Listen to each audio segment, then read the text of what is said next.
ಭಕ್ತಿಯ ಮೂಲ ಅಂತ. ಹಾ. ಆದರೆ ಈ ಭಯ ಪ್ರೀತಿಯ ಮೂಲ ಆಗ್ತದೆ ಅಂತ ಗೊತ್ತೇ ಇರಲಿಲ್ಲ ನನಗೆ. ಹೌದಾ? ನಿಮ್ಗೊಂದು ವಿಷಯ ಗೊತ್ತಾ? ಏನು? ಪ್ರೀತಿಸುವಾಗ ಇರದ ಭಯ ಆ ಪ್ರೀತಿಯನ್ನು ಹೇಳಿಕೊಳ್ಳುವಾಗ ಹುಟ್ಟಿಕೊಳ್ಳುದು ನೋಡಿ.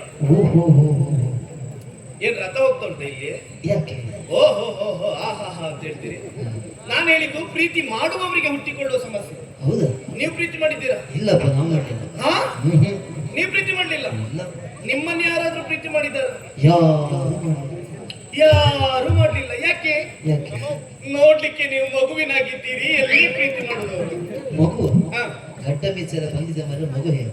ಈಗೆಲ್ಲ ಮಕ್ಕಳಿಗೂ ಗಡ್ಡ ಮೀಸೆ ಬರ್ತದೆ. ಮಗುವಿನಂತ ಮನಸ್ಸು. ಅದನ್ನು ನಾನು ಪ್ರಾಮಾಣಿಕವಾಗಿ ಒಪ್ಪಿಕೊಳ್ತೇನೆ.